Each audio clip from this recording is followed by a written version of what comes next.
perguntou se é possível derrotar alguém sem mover a boca? Já sentiu o nó na garganta, o peso da impotência, quando todas as palavras do mundo parecem inúteis, e mesmo assim você perde? O que é mais forte? A palavra que tenta convencer ou o silêncio que não precisa provar nada? Nietzsche dizia que tudo o que é profundo ama o disfarce. E o silêncio é talvez o maior disfarce que a alma inventou. Pense um instante. Quando foi a última vez que você saiu de uma discussão sentindo que o outro venceu, não porque era mais sábio, mas porque falava mais alto? Quando foi que o seu silêncio, esse mesmo silêncio que hoje parece fraqueza, foi interpretado como derrota? Mas e se não fosse derrota? E se o silêncio fosse o verdadeiro campo de batalha? Um território onde os gritos se desarmam e a presença se torna insuportável? Há algo de perturbador em calar-se. O silêncio é um espelho, e poucos suportam encarar o reflexo do próprio vazio. Nietzsche via nisso um sinal de força. Quem tem por que viver suporta quase qualquer como. E o silêncio é exatamente isso, o como que revela o porquê. Ele não é ausência, não é vazio, não é desistência. O silêncio é presença que se impõe. É o desconforto que não precisa de justificativas. É o olhar que atravessa, é a pausa que desnuda, é a respiração que desarma. Todos nós já fomos ensinados a acreditar que, se não defendemos nossas ideias, elas se perdem. Que se não reagimos, nos tornamos submissos. Mas Nietzsche via nessa pressa em justificar-se a fragilidade do ego. Aquele que precisa convencer já está perdido. Pergunto a você agora, na madrugada em que só os insones escutam, será que não estamos apenas encenando? Será que cada discussão não é apenas um teatro, onde cada palavra é uma máscara, cada argumento um escudo, cada resposta um grito do medo de ser considerado fraco? O silêncio não é mudo, ele fala, ele corta, ele ameaça, ele seduz. Ele é o abismo diante de quem esperava aplausos. Quem cala não se anula. Quem cala aprende a ouvir os ruídos ocultos nas falas dos outros, a vaidade que transborda, o medo mal disfarçado, a contradição que escapa. Nietzsche enxergava nisso a diferença entre o homem comum e o espírito livre. O comum reage, justifica-se, defende-se. O espírito livre observa, e observa em silêncio. Pense nisso. Em uma sociedade de barulho constante, quem domina o silêncio reina. Quem cala impõe mistério. Quem não se explica torna-se ameaça. O silêncio não precisa de plateia. Ele já é espetáculo, um espetáculo cruel porque obriga o outro a ouvir apenas a si mesmo. E a verdade é que quase ninguém suporta essa companhia.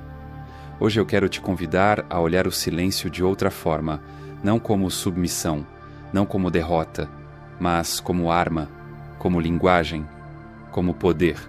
O silêncio pode ser a mais bela e perigosa expressão da vontade de potência. Aquele que cala, quando sabe calar, não perde. Ele se torna inatingível. Você está pronto para ouvir o que não será dito? Está disposto a mergulhar nesse território onde as palavras não chegam, mas a verdade arde? Então venha. Deixe que o silêncio fale por nós. E que Nietzsche nos guie nessa noite sem ruídos, onde a ausência de som se torna a presença mais ensurdecedora do mundo.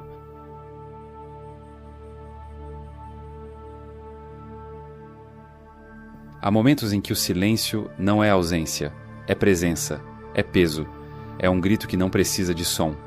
Nietzsche sabia disso. Ele intuía que a palavra é uma traição constante, um animal que escapa ao controle, revelando fraquezas, expondo intenções. Quem fala demais, entrega-se demais. Quem grita, revela que já perdeu o equilíbrio. O silêncio, ao contrário, não entrega nada. Ele é muralha. Ele é espelho. Pense na última vez em que alguém esperou uma reação sua. Talvez um colega que zombou, um parente que ironizou, um inimigo que tentou te arrancar respostas como quem arranca carne com as unhas. Você respondeu? Ou você apenas calou, deixando o outro afundar no próprio barulho? O silêncio não é neutro. Ele é carregado, ele é eletricidade no ar. É como uma sala escura onde cada passo ecoa demais. A ausência de sua voz força o outro a ouvir a própria, e é aí que mora o abismo. Nietzsche, esse profeta da vertigem, compreendeu que o silêncio é uma forma de guerra, mas não uma guerra explosiva, barulhenta. É guerra subterrânea, uma guerra psíquica. Você não atira, você não defende, você simplesmente permanece. E essa permanência é insuportável. O silêncio desconcerta. O silêncio desarma. O silêncio desnuda. Dizem que calar é fraqueza, mas veja, quando você silencia, você retira a droga do jogo, o veneno da reação. O outro esperava confronto, esperava a dança ensaiada da réplica e da tréplica, mas você não entra no palco, e sem ator a peça morre.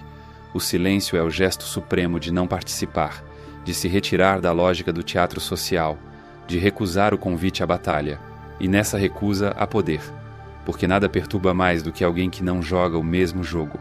Nietzsche via isso como um movimento do espírito forte, aquele que já não depende do olhar alheio, da validação, da aceitação, aquele que não precisa convencer. Quando você cala, você obriga o outro a confrontar o próprio vazio, e o vazio é insuportável. Veja, o silêncio é faca de dois gumes. Para quem o sustenta, é disciplina, autocontrole, domínio. Para quem o recebe, é abismo, julgamento, ameaça. É por isso que em certas conversas, o silêncio não é um intervalo, mas uma sentença. Não há tribunal mais severo do que o silêncio. Pense nisso. Quando você cala, não está se omitindo. Você está fazendo o outro se ouvir. E, na maioria das vezes, ninguém aguenta o próprio som. Nietzsche escreveu: aquele que luta com monstros deve cuidar para que não se torne também um monstro. E quando você olha por muito tempo para o abismo olha de volta para você. O silêncio é esse abismo. E quando você o sustenta, você se torna o espelho que devolve ao outro o seu próprio monstro. Não se trata de passividade, é estratégia, é presença. É o grito invisível que não precisa atravessar o ar para ser ouvido. No fundo, o silêncio é uma forma de linguagem. E como toda linguagem, ele comunica. Só que sua mensagem é brutal. Eu não preciso provar nada. E o que pode ser mais devastador do que isso?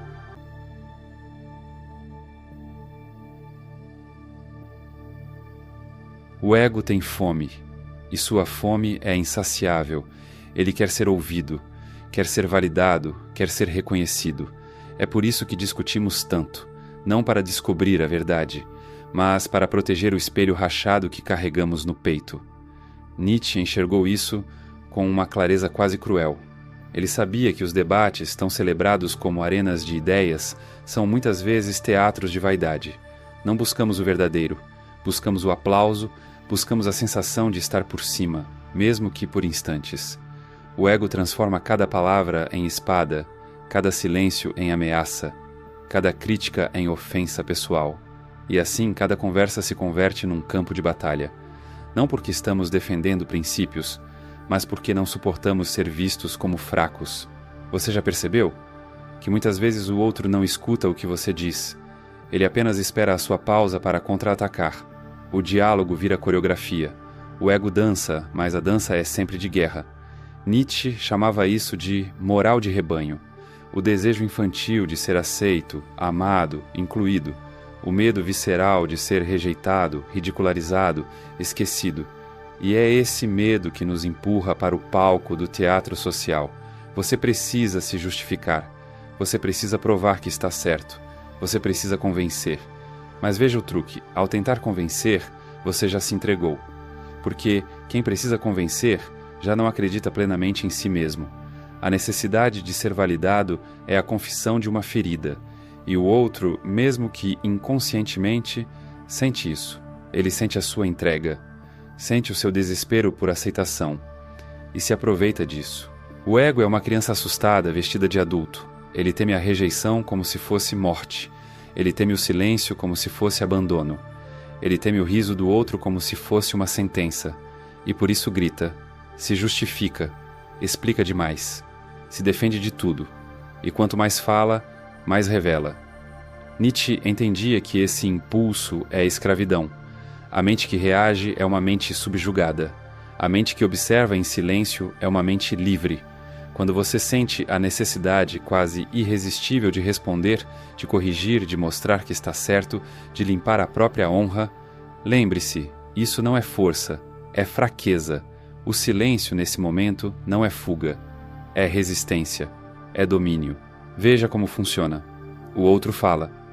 Você não responde. O ego dele começa a tremer, porque o ego precisa de confronto para se manter vivo, precisa da sua resposta para continuar dançando. Sem sua reação, ele perde o compasso, e então algo acontece. O teatro desmorona, a máscara cai. O ator se perde sem plateia, o silêncio é o colapso da vaidade. Ele expõe que, no fundo, a fala era apenas disfarce, um disfarce para esconder a insegurança. Nietzsche dizia: todo desejo de verdade é apenas um desejo de segurança. Mas quando você permanece calado, você arranca a segurança do outro. Você obriga o ego dele a olhar para o próprio vazio. E aqui está o paradoxo. O silêncio não é ausência de poder, é excesso de poder. É um poder que não precisa ser exibido para ser sentido. Imagine, você diante de alguém que fala, que ironiza, que provoca, e você não se abala, não reage, não entra no jogo, você apenas observa. Esse simples gesto transforma a cena. O palco já não é dele, o palco é seu, porque sua ausência de resposta cria um espaço insuportável. O outro tentará preencher o vazio com mais palavras, mas cada palavra será uma confissão. Cada tentativa de dominar se tornará mais desesperada, até que tudo o que resta é a nudez do ego dele, e você. Você permanece, como uma sombra, como um espelho, como uma ameaça silenciosa. Esse é o teatro da discussão, onde a maioria dança em torno da própria vaidade, mas aquele que cala destrói o espetáculo. Nietzsche sabia. A fala pode ser armadura, mas o silêncio é espada invisível, e não há defesa contra aquilo que não se vê.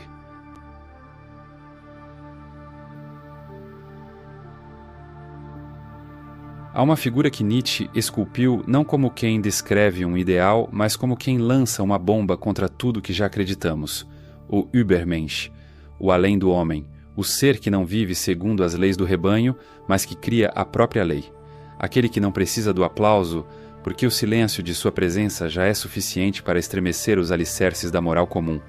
Mas quem é ele, e sobretudo como seu silêncio se converte em poder? Imagine uma sala cheia de vozes, cada uma mais alta que a outra. Todos querem ter razão, todos querem impor verdades. Mas, no canto, sentado com calma, há alguém que não diz nada. Ele não protesta, não reage, não se defende.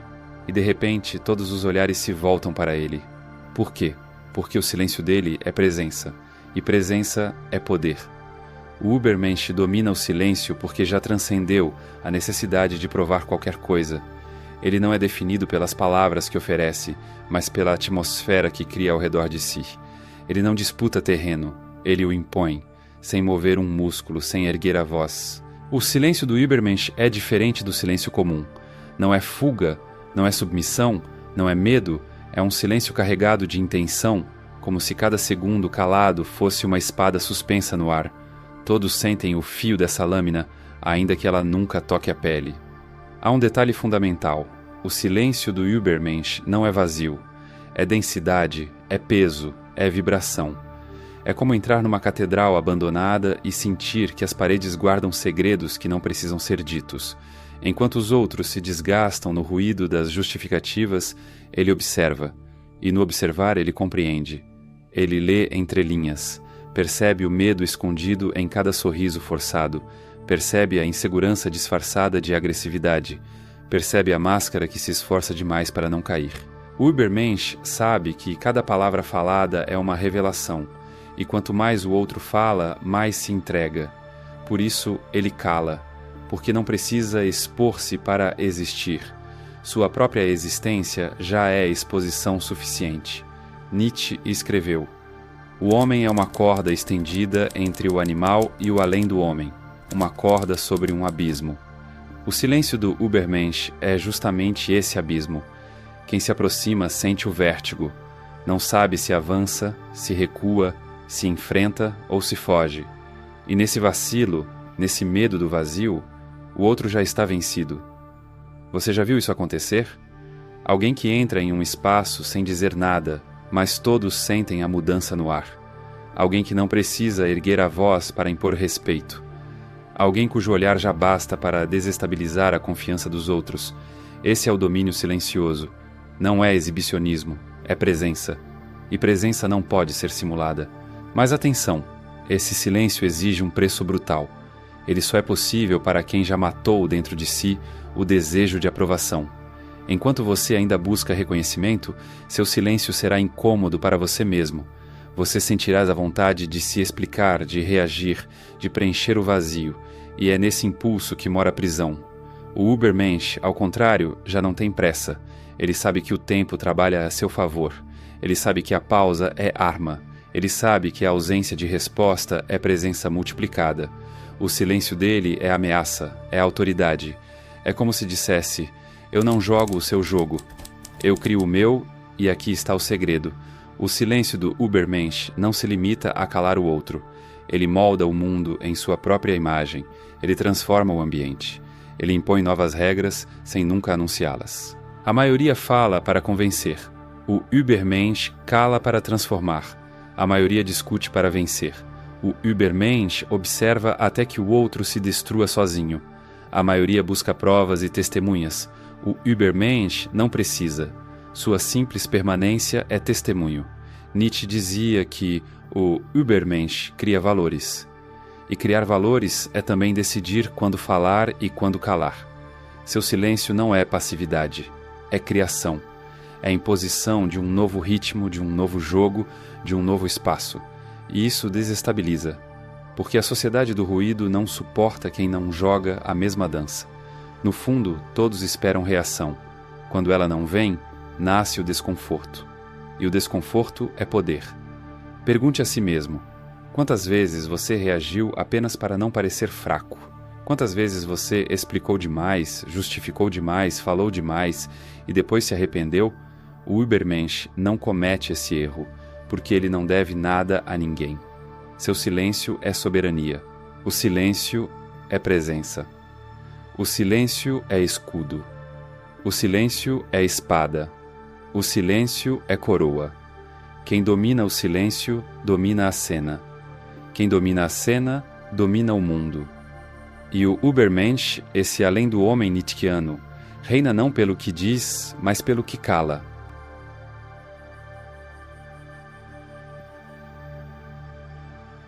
Há algo de aterrador no silêncio, não o silêncio da madrugada calma, nem o silêncio da natureza que respira sozinha, mas o silêncio humano, o silêncio entre dois olhares, o silêncio no meio de uma frase interrompida, o silêncio carregado de intenções invisíveis. Esse silêncio não é vazio, é pressão, é julgamento, é espelho, e aqui a psicologia nos revela o que Nietzsche já pressentia. O silêncio não apenas cala o outro, ele o desarma, ele o expõe, ele o despedaça. Imagine, você está discutindo com alguém, você espera a réplica, a defesa, a justificativa, mas nada vem, a ausência de resposta se torna insuportável. Nesse instante, sua mente começa a trabalhar contra você. A amígdala cerebral, centro do medo, da ansiedade, da vigilância, dispara alarmes. Seu corpo entende que algo está errado. Você não controla mais a cena. E a ausência de palavras do outro se transforma numa presença esmagadora dentro de você. Porque o silêncio faz isso. Ele ativa o trauma do abandono. Ele evoca a ferida da rejeição. Ele resgata a memória inconsciente de quando você não foi ouvido, não foi visto, não foi amado. Cada segundo de silêncio do outro é vivido como se fosse um grito. Você não importa. E isso corrói. Isso enlouquece. Isso desestabiliza. Nietzsche dizia que a maioria das pessoas não busca a verdade quando fala. Busca apenas reforçar as próprias crenças. Busca esconder o vazio que existe entre o que dizem e o que são. E o silêncio expõe esse vazio. Sem resistência externa, a máscara cai. Sem reação, a encenação perde sentido. Sem palavras em troca, a própria fala se revela frágil. O silêncio é o teatro sem plateia. E sem plateia, o ator entra em colapso. A psicologia social confirma. Quando alguém se cala diante de nós em uma situação de confronto, interpretamos isso como julgamento. Não importa se o silêncio é neutro ou compassivo. A mente humana lê silêncio como sentença. E a sentença, quando não é dita, é ainda mais terrível, porque dá margem à imaginação. A imaginação é cruel. Ela preenche o vazio com monstros, com fantasmas, com medos, com suspeitas. O outro começa a pensar: será que ele percebeu minha insegurança? Será que ele sabe que estou mentindo? Será que ele está me desprezando? E nesse labirinto de perguntas sem resposta, ele se perde. O silêncio o faz se devorar por dentro. Nietzsche não precisava da psicologia moderna para intuir isso. Ele sabia que o homem comum é escravo de suas reações. Reage por vaidade, reage por medo, reage para não ser esquecido. E cada reação é uma confissão. O silêncio, ao contrário, não confessa nada. Ele acusa. Ele acusa o outro de existir sem substância. Pense nos manipuladores. Eles se alimentam da sua reação. Precisam da sua raiva, da sua defesa, do seu contra-ataque para manter o controle. Quando você não reage, o jogo acaba. Eles se desesperam. Eles perdem a vantagem, eles se revelam. O silêncio é a arma que quebra a lógica do manipulador. Sem suas palavras, ele perde a força. Sem sua reação, ele se dissolve. Sem seu jogo, ele não tem palco. Mas há algo ainda mais sombrio. O silêncio não desarma apenas o outro. Ele o obriga a se encontrar com aquilo que sempre fugiu. O barulho interno. A maioria das pessoas não fala para comunicar. Fala para fugir. Fala para preencher o vazio com ruídos. Fala para não ouvir os próprios pensamentos. Quando você silencia diante delas, você arranca essa muleta. E elas caem. Caem em si mesmas. Caem em um espelho que reflete o que nunca quiseram ver. O silêncio, portanto, é um desencadeador de colapsos. Colapso da vaidade. Colapso da narrativa. Colapso do controle. E é por isso que ele é tão temido. Porque o silêncio é como a escuridão. Não mostra nada, mas obriga a mente a ver tudo. Nietzsche teria dito, e aqui quase podemos ouvi-lo sussurrar, que o silêncio é a mais cruel das respostas, porque ele é definitivo. Ele não oferece brecha para a réplica. Ele não abre espaço para a justificativa. Ele não permite que a máscara continue em cena. E o mais devastador, o silêncio não apenas cala o outro, ele o obriga a gritar contra si mesmo. O silêncio é faca invisível, o silêncio é veneno lento, o silêncio é espelho sujo onde ninguém suporta olhar. E quem domina essa arma, domina não apenas cenas, mas o inconsciente do outro. Existe um silêncio que mata por dentro.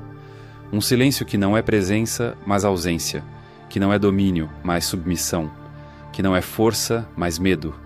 Quantas vezes você engoliu palavras, não porque sabia que não precisava dizê-las, mas porque teve medo de dizê-las? Quantas vezes o silêncio foi apenas covardia disfarçada de maturidade? Quantas vezes você confundiu fuga com sabedoria? Esse silêncio não é virtude, é prisão. É obediência travestida de calma. É rendição apresentada como equilíbrio. Nietzsche denunciava isso. Chamava de moral de escravo, o sistema de valores inventado pelos fracos para suportar o peso de uma vida que nunca ousaram viver. É a moral da resignação, do não quero incomodar, do deixe para lá, do melhor não criar conflito. É o silêncio que não protege, mas que consome, que não eleva, mas que diminui. Veja, aquele que sempre se cala para preservar a paz não preserva nada. Ele apenas alimenta os outros com a própria fraqueza. E lentamente, como quem não percebe, vai cedendo território. Hoje cede a palavra, amanhã cede a vontade. Depois cede a própria vida. Esse silêncio é um veneno doce. Ele dá a ilusão de harmonia, mas corrói a alma. E o pior, faz você acreditar que está sendo virtuoso, faz você se orgulhar da própria rendição. Nietzsche chamaria isso de uma das maiores mentiras da cultura: transformar submissão em virtude, transformar medo em bondade, transformar passividade em sabedoria. Mas existe outro tipo de silêncio. Um silêncio que não nasce do medo, mas da autonomia. Não da covardia, mas da coragem. Não da submissão, mas da soberania.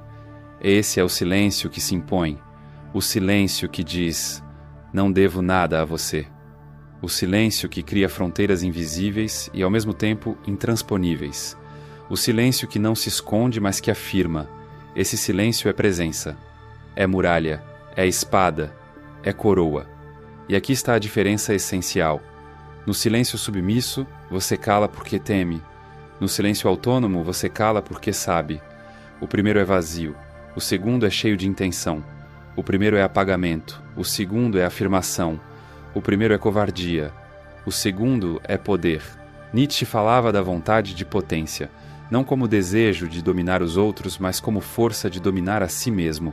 E o silêncio que se impõe é a manifestação mais pura dessa vontade, porque calar-se quando se quer gritar é domínio, porque não reagir quando tudo dentro de você pede reação é vitória, porque olhar nos olhos do outro e permanecer imóvel é um ato de força.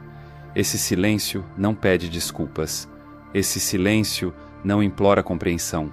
Esse silêncio não busca aceitação. Ele apenas existe, e sua existência já basta.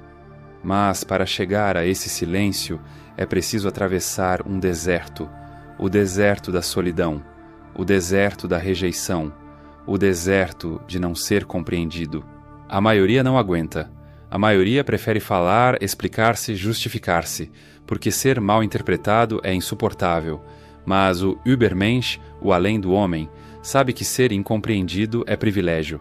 É o sinal de que você não é mais parte do rebanho. É o sinal de que sua voz já não pertence às multidões. É o sinal de que você criou sua própria regra, e nesse ponto, o silêncio se torna escudo e espada ao mesmo tempo. Não para esconder-se, mas para afirmar: eu sou inteiro, eu não preciso da sua aprovação. O silêncio autônomo é quase uma aura. Ele transforma o espaço, ele paralisa as vozes, ele incomoda os que não suportam a própria fragilidade, ele desarma manipuladores, ele aterroriza narcisistas, ele obriga os outros a se verem como realmente são, porque quando você não reage, você tira deles o que mais querem, sua energia. Eles esperavam que você gritasse, esperavam que você chorasse, esperavam que você se justificasse. E quando isso não acontece, eles se veem nus diante de si mesmos. E é aqui que nasce a verdadeira autonomia.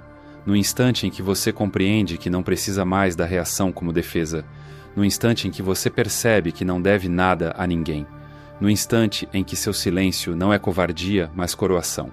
Nietzsche diria: esse é o momento em que você deixa de ser apenas humano e começa a caminhar em direção ao Übermensch.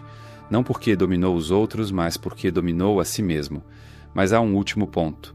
O silêncio autônomo não significa nunca falar. Significa saber quando falar. Saber que cada palavra será um raio. Saber que cada frase carregará o peso de séculos. Saber que, quando você decidir romper o silêncio, suas palavras derrubarão impérios. E até esse momento chegar, o silêncio fala por você. E fala mais alto do que qualquer voz. Há silêncios que matam. Há silêncios que libertam, e há silêncios que reinam. A escolha é sua: ser escravo da covardia que se cala para não desagradar, ou ser soberano da autonomia que cala porque não precisa provar nada. Esse é o silêncio que se impõe. Esse é o silêncio que Nietzsche respeitaria. Esse é o silêncio que transforma sua presença em abismo e sua ausência de palavras em eternidade.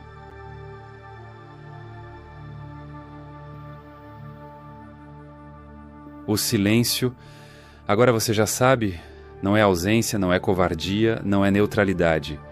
O silêncio é linguagem, é espada, é máscara e também revelação. É o gesto mais puro de autonomia que um ser humano pode realizar diante do barulho do mundo. Nietzsche, em sua brutal clareza, sempre desconfiou dos que falam demais. Para ele, o excesso de palavras é o reflexo de um excesso de fraqueza. É o grito do ego que não suporta o peso de ser ignorado. É a necessidade infantil de ser ouvido, aceito, validado. Mas o silêncio verdadeiro, não pede nada. Ele se basta. Você caminhou comigo até aqui, por entre vozes caladas e abismos abertos. Viu como o silêncio desarma o outro, como o silêncio expõe máscaras, como o silêncio pode se transformar em domínio.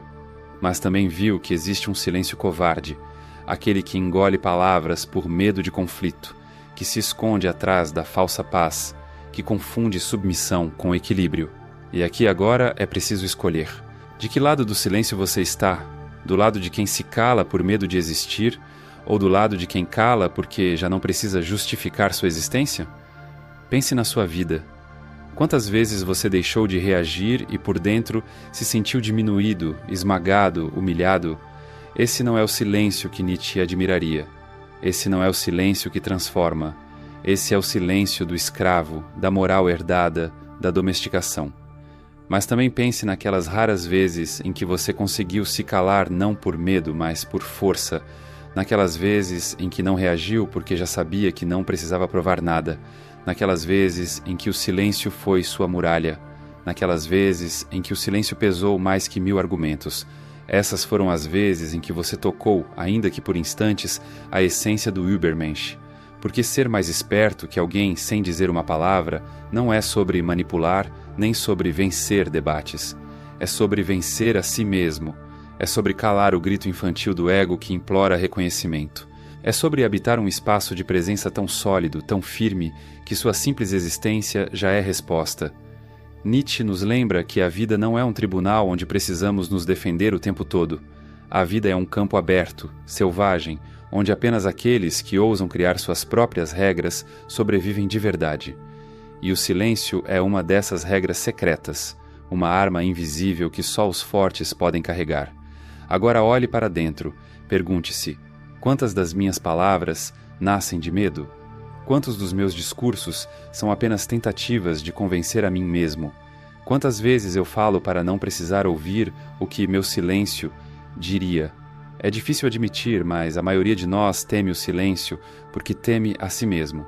Teme o vazio que o silêncio expõe. Teme a solidão que ele convoca. Teme o abismo que ele abre sob nossos pés. Mas, se você conseguir atravessar esse medo, algo acontece. Do outro lado, você descobre que não precisa mais ser entendido para ser inteiro. Não precisa mais ser aceito para ser real. Não precisa mais falar para existir. Esse é o silêncio que se impõe. Esse é o silêncio que reina. Esse é o silêncio que Nietzsche vislumbrou. E talvez no fundo o verdadeiro poder seja este: a coragem de permanecer calado quando o mundo inteiro grita. A coragem de sustentar a ausência como presença. A coragem de ser incompreendido e ainda assim inteiro. Porque o silêncio, quando é autêntico, não é ausência de resposta. É a resposta definitiva. E não se esqueça de clicar no link da descrição ou do primeiro comentário fixado para assistir ao vídeo completo sobre o processo de reprogramação mental que vem ajudando pessoas comuns a conquistarem mais clareza, foco e controle emocional, com base em ciência, filosofia e práticas que funcionam no dia a dia. Se você chegou até aqui, é porque algo dentro de você reconheceu este chamado. Talvez tenha sido uma ferida antiga que ecoou, talvez um silêncio guardado que finalmente encontrou voz, ou talvez apenas a intuição de que existe algo mais profundo do que o barulho cotidiano. Eu quero te agradecer, mas não com o agradecimento superficial que tantas vezes vemos espalhado pela internet. Eu quero agradecer pelo tempo, pela coragem de permanecer neste espaço, pela paciência de atravessar comigo estas palavras que não são apenas palavras, mas janelas abertas para abismos. E confesso algo pessoal. Durante muito tempo, eu também confundi meu silêncio com covardia. Lembro-me de uma noite em particular, uma mesa de jantar, vozes afiadas, cada frase como uma lança. Eu me calei. E saí dali me sentindo pequeno, diminuído, derrotado. Foi só anos depois, mergulhando em Nietzsche, que percebi que aquele silêncio não era rendição, era semente, e que cada semente, um dia, rompe a terra. Talvez você esteja vivendo esse mesmo dilema. Talvez seu silêncio tenha doído como fraqueza. Mas acredite, se cultivado com consciência, ele pode se tornar muralha, ele pode se tornar espada, ele pode se tornar coroação. E é por isso que eu agradeço, porque ao ouvir você já está se transformando. Você já não é o mesmo que deu play neste vídeo. Algo em você foi tocado, ferido talvez, mas também fortalecido. Agora deixe-me falar de igual para igual. Você sabe que o algoritmo não perdoa. Ele é como um Deus cego e faminto, que só reconhece sacrifícios na forma de likes, comentários e inscrições. Então, se você quiser que este silêncio continue ecoando, faça esse ritual. Toque no botão de se inscrever, comente algo como uma confissão pública. Talvez, eu escolho o silêncio que comanda a respeito. Assim, você não só reforça sua decisão, mas também ajuda a espalhar esta chama. E se você não fizer nada? Bom, aí você volta para o barulho. E eu vou fingir que não estou decepcionado, mas você sabe que estou. E antes de sair, olhe para a tela. 2 vídeos estão surgindo agora, mas eu não vou te dizer sobre o que são, porque alguns mistérios devem permanecer. Talvez um deles seja exatamente o que você precisa ouvir hoje,